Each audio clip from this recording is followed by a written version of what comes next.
What are we? Hey. She's doing her post right now with her Chris Brown. If you ever come across this video, I'm gonna tell you, you are the GOAT.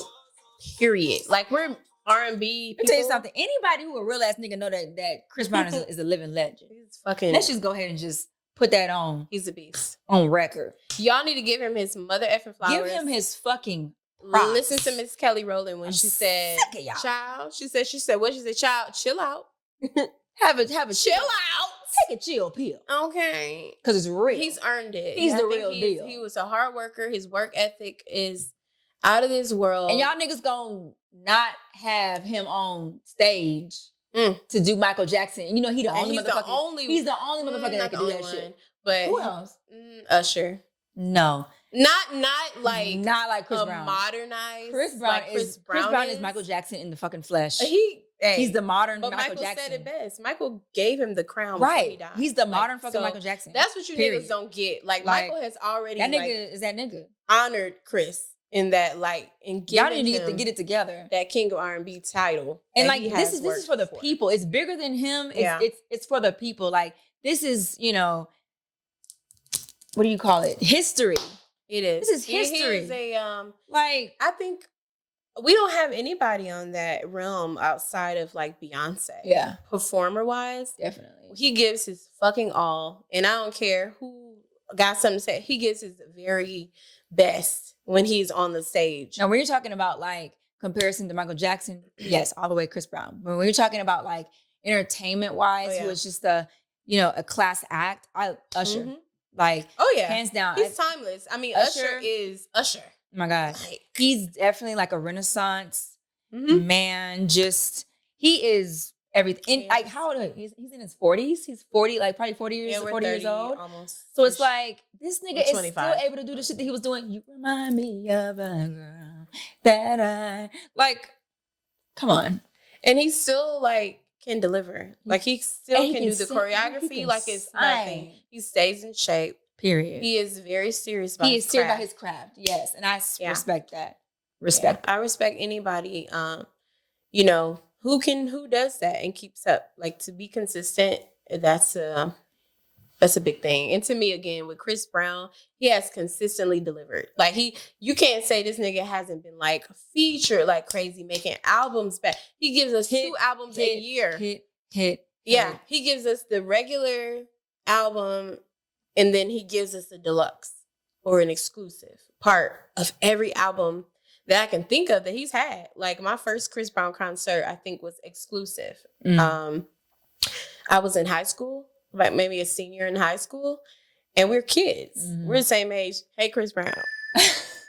Y'all gotta zoom in on the when y'all edit it. We're 3 days apart. 3. Mm-hmm. Yeah, you and I. Taurus gang. And his energy, his energy is crazy. Ain't nobody fucking with Chris. Any damn way. We gotta get to this damn podcast. Ain't nobody fucking with him. We love you.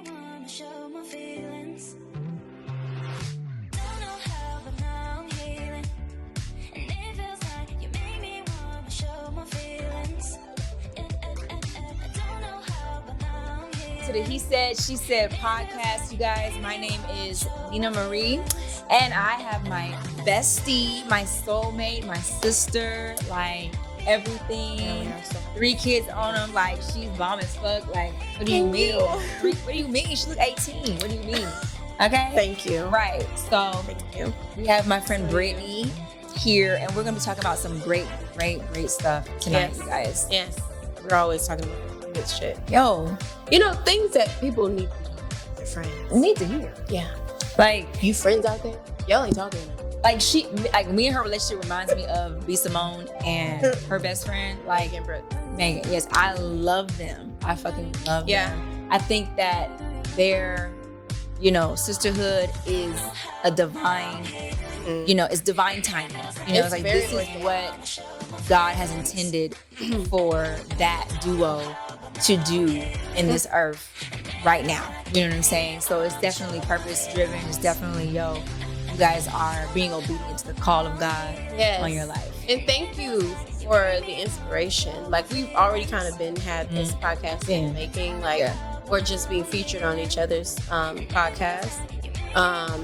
But thank you guys and congratulations. Like, you guys are like number one. Number one black podcast out there. So love you, B. Love you, Brittine. Love you, Brittine, girl. So, since we're talking about, healthy relationships and whatnot, we can start off with, our most closest, we would think closest relationships starting from birth. Our family. So generational curses, in families is a real thing. And those who are aware to it understand how crucial it is that, okay, it's time. It's time for a change. Yeah. So, I mean, we were kind of touching on this earlier, but when that one person in the family, be it another generation, it takes for that person to be the speaker. And the sacrificial lamb sometimes. I've noticed that, like, each side of my family is drama, or it's a generational curse of some sort. And nobody's speaking about it. Nobody wants to talk about it. And this isn't particularly like mine. I think a lot of people are dealing with this because we talk about it often. Yeah. It's like, I talk about it with other friends as well. I go through it as well. So yeah. And it just takes that one person of the family to say something, to say, oh, I don't like this. I don't like how you're treating me. Or it could be a sense of like entitlement or, I think we all experience the entitlement realm of it when you're speaking of elders. It's the mindset. But they just feel entitled to life and, indefinitely, your life indefinitely, no matter what you may be facing, going through. You still are the baby. And I am, like, I'm the baby. Me too. Yeah. And it's a gift and a curse. It is. It's like, oh, great. You get to be around a little longer and all that. But really, it's just, oh my God, it's a lot. I think that the blessing of like being the baby is hopefully if you, have some sense, you'll look at the people who came before you, like, okay, I saw what that looked like. I'm not gonna go ahead and thank you for being the example. I don't want to do that. You know what I'm saying? That's kind of been the blessing for me. I've seen all my sisters, my aunts, my grandmothers. I've saw their lives and even marriages and with men and relationships with men and even the relationships with their kids. I saw that, and as I've gotten older, I was like, okay, you know what? I don't think I want to do this. I don't think I want to carry on the torch of this unhealthy, cycle, because I see it as such. And so, there are traditions in family that need and should have been broken a long time ago. And unfortunately, like she said, it takes that one person who I feel God has anointed us, because there's no way that we can deal with the scrutiny that we have dealt with and still be who we are. Nothing but God. Like, I mean, I've literally been at my lowest and my highest this year. The year's almost over. This is probably, since my father passed, this is probably like the worst year. And when I say worst, I mean more so transitionally. Just going through a divorce, working through that, losing my dad, not having him to lean on and say, oh, like, daddy, you know what I mean? This is happening. Or, so I think, it's a lot, and when within your family, it's like, I was talking to Jay the other day and she was like, B-Ray, she's like, it just sucks that you don't have those people in your own blood, your family to call and lean on. I may, but you don't, because those people don't advocate for you, right? So you don't know that. All I know is I'm calling Nina. Right. Or let me call Jay, because she gonna know from a mother's standpoint, or whoever. But you know what I'm saying? Look at how God has provided, the answer or just the support outside of your family. It's like God has always still provided for you. That's why I said, like, I feel like it's a God anointing, because God has helped us to steward it. God has helped us to, keep hold of it, because we couldn't do this shit by ourselves. There's no way, like the shit that, especially like, I remember, being a little kid, meeting her in the 6th grade. And, I just remember early thinking that like the support that she has from her mother, I didn't appreciate it. Even as a child, I was like, I don't like how her mom, handles her, as her child. And granted, like, I think the stuff that you were dealing with when you were, young, I started, I guess seeing it. She saw it early on as a kid. I didn't start seeing my demons in my family probably until like when I got to adult age, because I guess it was normal. I think the toxicity was so ingrained in us. You don't know. Normal. You don't know that it's toxic until you're old enough and mature enough in a light to say, okay, I don't like that. Or that's, what I'm saying? Like on your own, like, that's not right. That's weird. But I think growing up, depending on like, what it is, you don't know that it's toxic until you kind of grow up a little bit, emotionally. You caught it so early. Yeah, I was always very aware. Well, I mean, I don't know what that is with me. We've always been very aware. Like we're girls. Yeah. I have a daughter. She's 5. I mean, since she was born, this child has been like, "What's up? What's going on?" Oh, the DoorDash girl, my churros is here. It's here. But girls are a little more emotionally aware than boys are. Very young. I'm not gonna say all of the time, but from my experience, and like my parents raised us to be, they kind of raised us out of fear, if you will. Survival. Yeah. So, and also my father was a police officer in my younger age or of adolescence, and he was aware.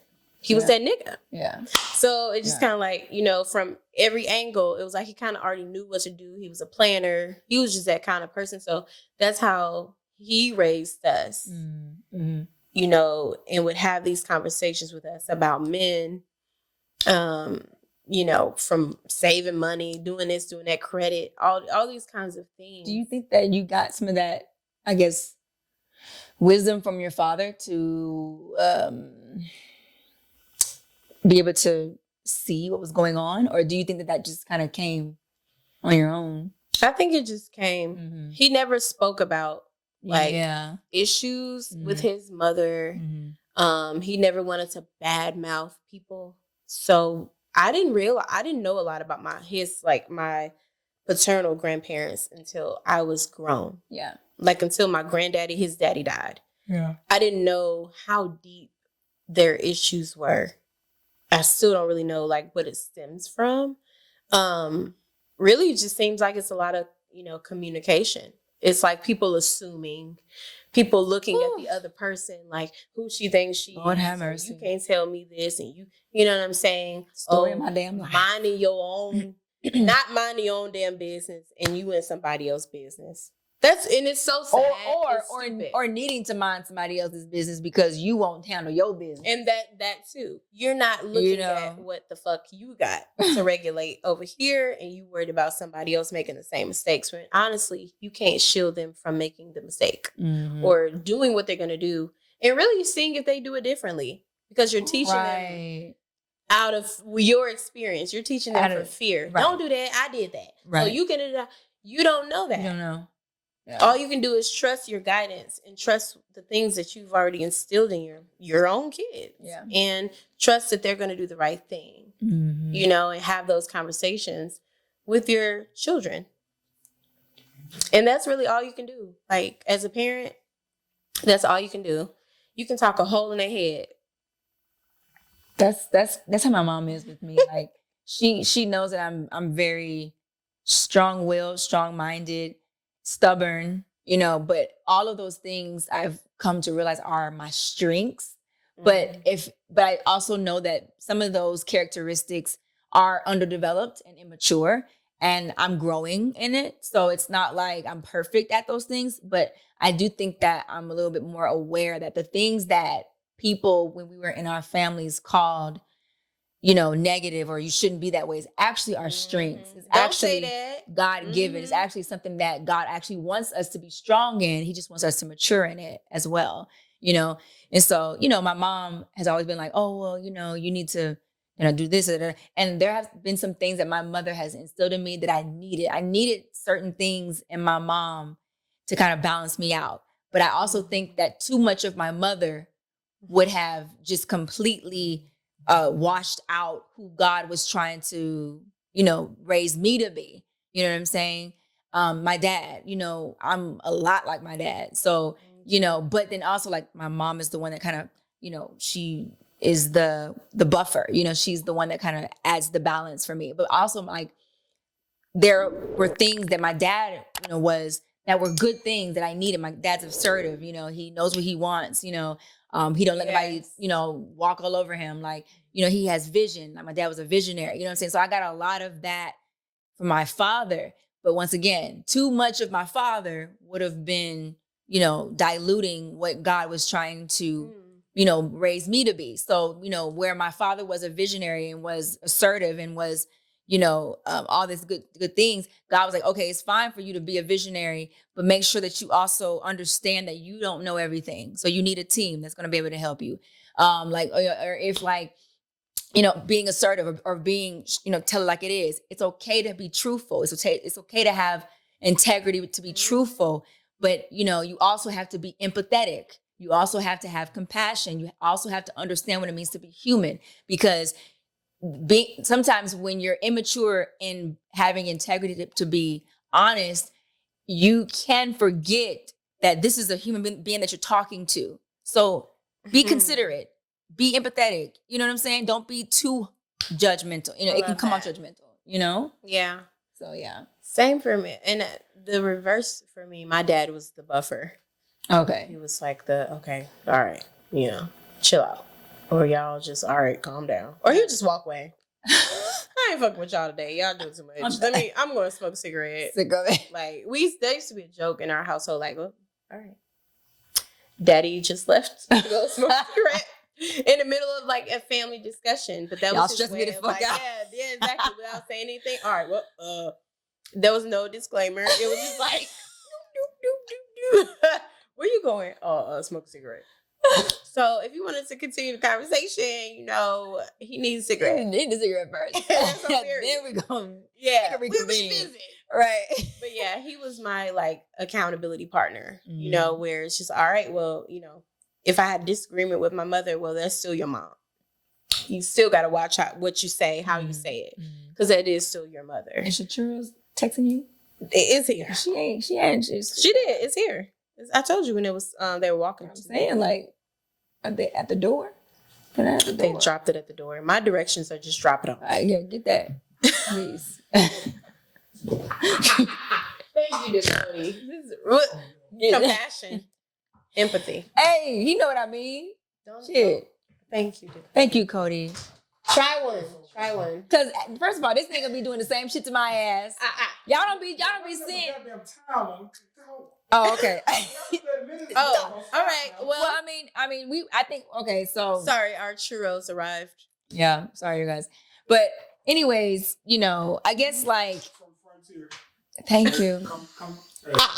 Sponsor your girl. These sponsors. We've been going to Frontier since we were kids. Bruh, back in Conyers. Up in Conyers. Yeah. That was a spot. So honey. we already know about it, but they got some bomb ass churros. I just put her on. Lord Jesus. She doubted me for 5 minutes, and then I said, and she's like, put it in her face. Literally. I love her. Like so good, right? Okay. Mm-hmm. Yeah, but anyways, so okay, like when it comes to like, how has that trauma from your family shaped some of like how you are today? Ooh, for the good and the bad. I would say as a woman first. I'll just say it as a woman first before a mother. As a woman, I'm more aware of like what someone else like wouldn't understand. Like I don't expect so much from someone to, I guess, understand what I have experienced, if that makes sense. Like, I'm not expecting so much, or wasn't, because I'm newly divorced, and it's a process, but I would expect for my ex to, like, okay, I get it. The whole empathetic thing, which you can have empathy and just listen. But bring them jewels over here, please. I think I just was expecting so much so young. I was younger. And like, oh well, he's gonna get it. Is this the good part of how your parents have? I mean, your family has affected you, or is this the bad part that has it? I think it's a good thing. Okay. Honestly, because I'm not. I cannot wait. God dang it! Thank you. It's ridiculous. They know what we want. Yeah. Yeah.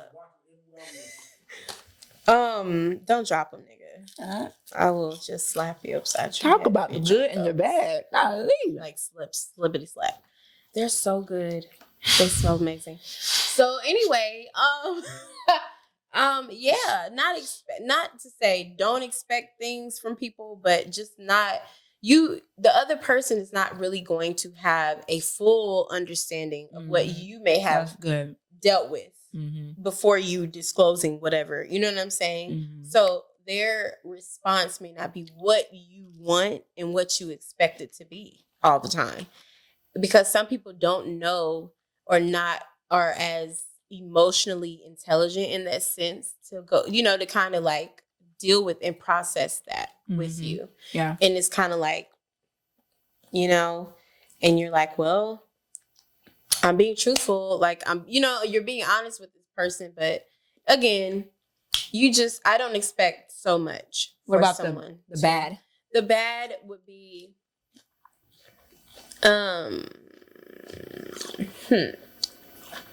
I think with I would say with parenting, sometimes I get in the habit of, like, I know my oldest with Bryson, I do, because I was a different mother even back then. I was a younger mom. I'm a different mom now. I started all the way over, right?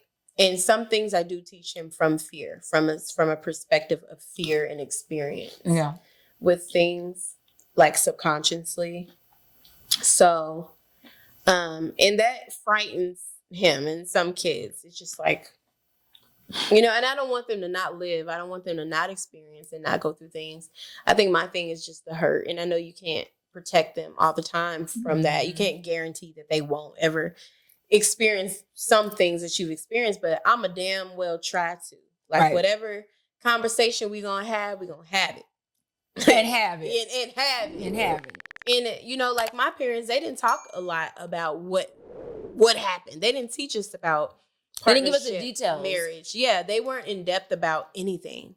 It was just like, don't get that credit card. Don't do this. Don't do that. But you don't want to do that. I will say, like, looking at you and how you are with your kids, I do know that she explains herself. I do.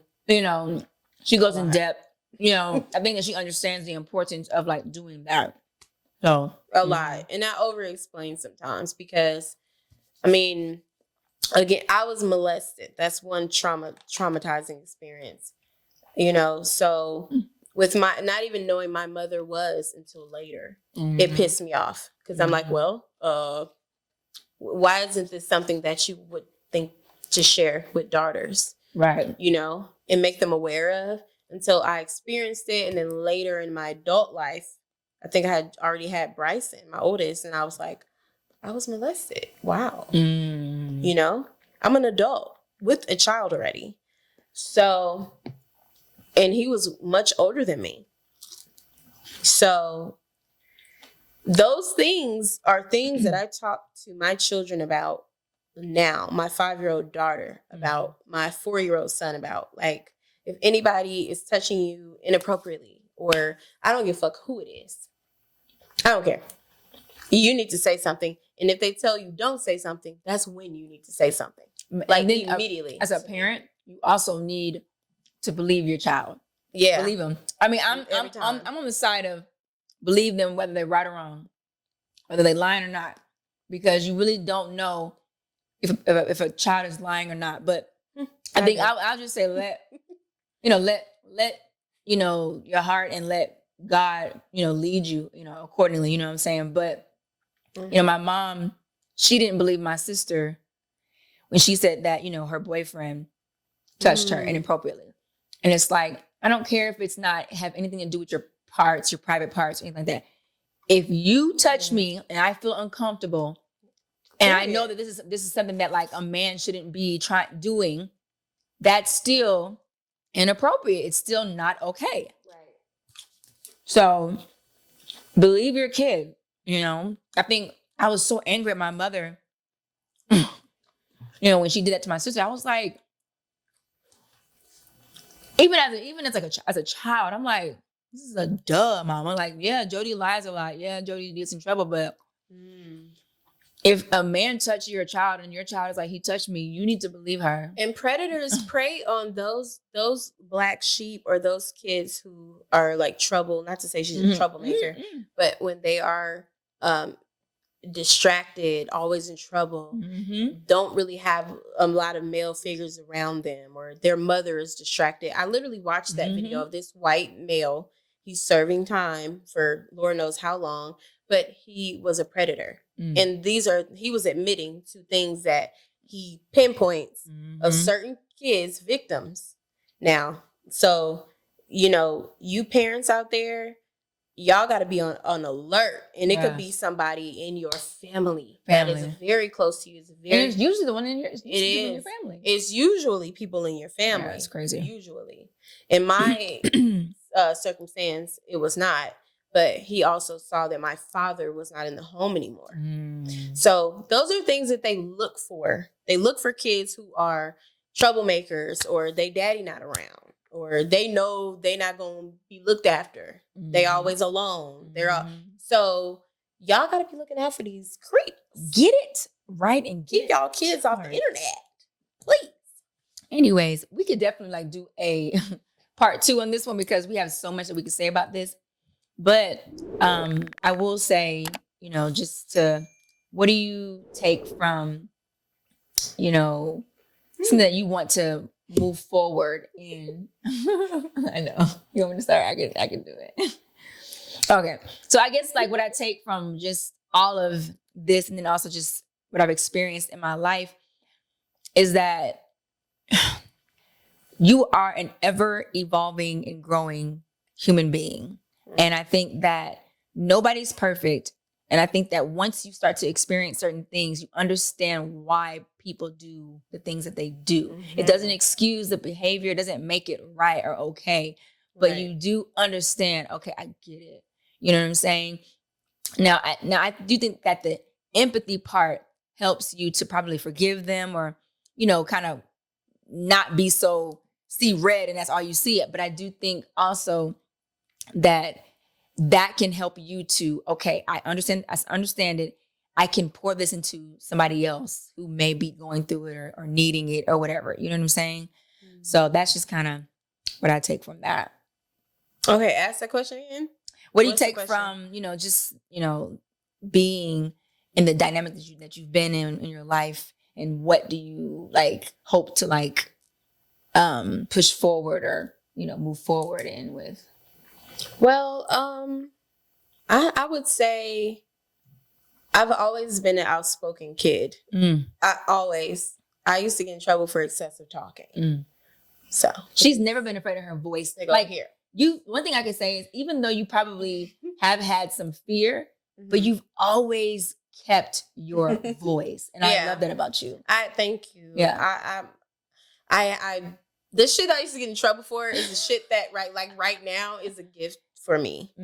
So I think that's my point. That talkative person who is a social person, and now you're a socialite, you're an influencer, you're a creator, you're all these things. Those are things that I just am organically. I used to be like, oh man, I don't want to be talking too much, or I don't want them to think I'm weird, because somebody called me weird before, and I was just like, how rude. But now that I'm older, like, I don't care. You know what I'm saying? Like, because people love me and gravitate towards me, and me the same. Mm-hmm. Those same like-minded people, those people who change and inspire me and on a day-to-day. Yeah. So I would say, you know, if you're that person, if you're a talkative person, or if you easily can gravitate and talk to people, get them to like open up and be vulnerable to you just because of your like genuine spirit, that is a gift. It's a gift. So I think I've learned that. Like, stop closing off. Don't be afraid to get to know other people, have conversations with other people. And don't let the people that have raised you, you know, influence you or scare you away from that gift. And then also to trust God to help you carry the burden of that gift, because with a gift can come a burden with that. But it doesn't mean that just because you have a burden attached to it, it doesn't mean that you shouldn't do it. You definitely still, you definitely should operate in it. And I think at some point God will, you know, alert you and let you know that, hey, this is a gift and there's purpose in this. I'm gonna help you. You know what I'm saying? So that's good. You know, trust God to help you in that. But that's all the time that we got, you guys. Thank you guys so much. Please don't forget to subscribe. Yes, hit the like, comment, hit that like, comment, subscribe. Okay. And if you have any stories or any, you know, testimonies or anything that you know can relate, if you like what we said, if you don't like what we said, comment below. We want to hear your, you know, what you think about this and keep the conversation going, because the conversation is what's necessary to start the process of saves the nation. Save the generation of the nation. Cause you're Gratian. Yeah. You know what? All right. Bye. But